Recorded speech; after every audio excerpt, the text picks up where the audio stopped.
हमने पिछली वीडियो में चौथा, पांचवा, छठा, सातवां, आठवां की वीडियो बनाना चाह रहे थे। तकनीकी खराबी के कारण केवल हम चौथा और पांचवा गद्यांश की ही व्याख्या कर पाए, उसके ऊपर महत्वपूर्ण प्रश्न अब छठा, सातवां, आठवां इस वीडियो में हम करेंगे।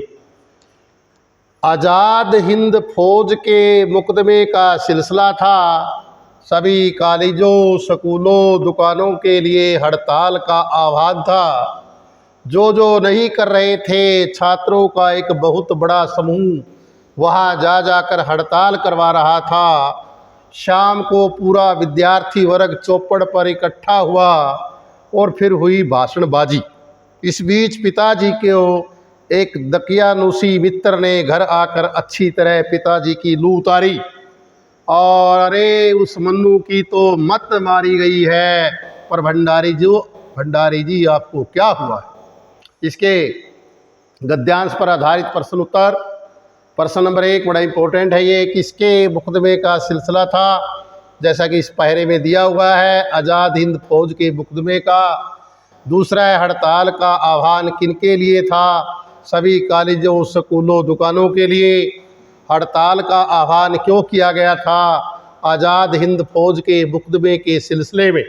प्रश्न नंबर 4, छात्रों का बड़ा समूह क्या कर रहा था या छात्रों ने क्या किया?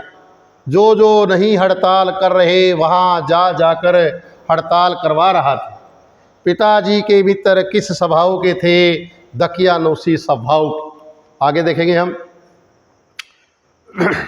गद्यांश नंबर 7, इन सबसे बेखबर मैं रात होने पर घर लौटी तो पिताजी के एक अंतरंग ही नहीं, अजमेर के सबसे प्रतिष्ठित और सम्मानित डॉक्टर अम्बालाल जी बैठे थे। अम्बालाल जी उनके अंतरंग मित्र थे, सच्चे दोस्त थे। मुझे देखते ही उन्होंने बड़ी गर्मजोशी से स्वागत किया। मैं तो चौपड़ का मतलब चौराहे पर तुम्हारा भाषण सुनने ही सीधा भंडारी जी को बधाई देने चला आया। I am really proud of you. मैं हूँ रियली, वास्तव में, प्राउड, गर्व, ऑफ यू, तुम्हारे ऊपर। मुझे जो है तुम्हारे ऊपर वास्तव में ही गर्व है।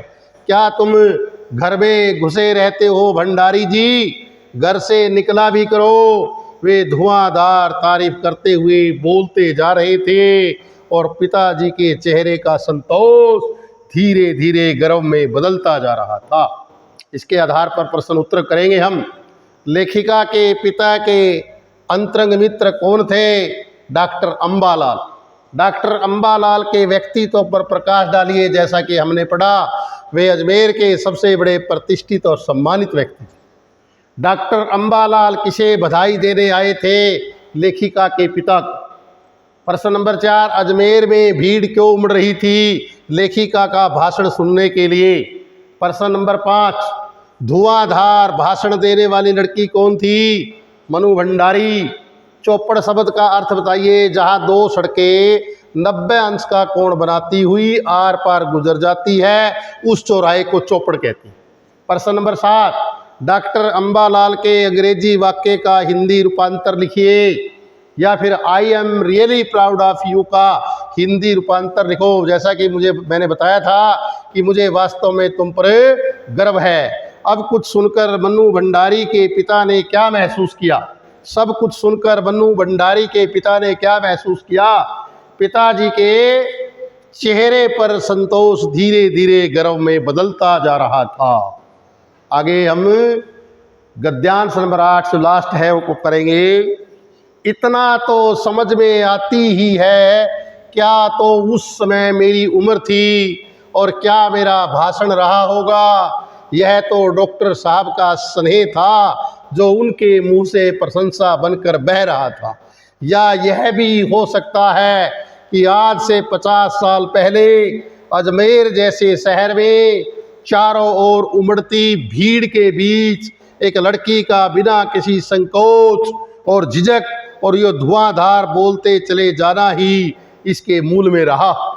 पर पिताजी कितनी तरह के अंतर विरोधों के बीच जीते थे।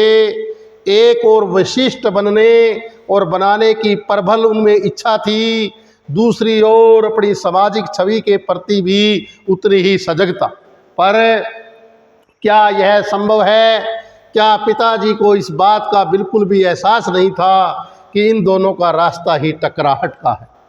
अब प्रश्न नंबर 1, अजमेर में भीड़ क्यों उमड़ रही थी? लेखिका का भाषण सुनने के लिए।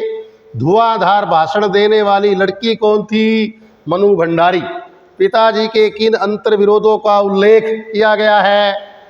एक और विशिष्ट बनने और बनाने की प्रबल लालसा, तो दूसरी ओर अपनी सामाजिक छवि के प्रति भी उतनी ही सजगता का जो है इसमें उल्लेख किया।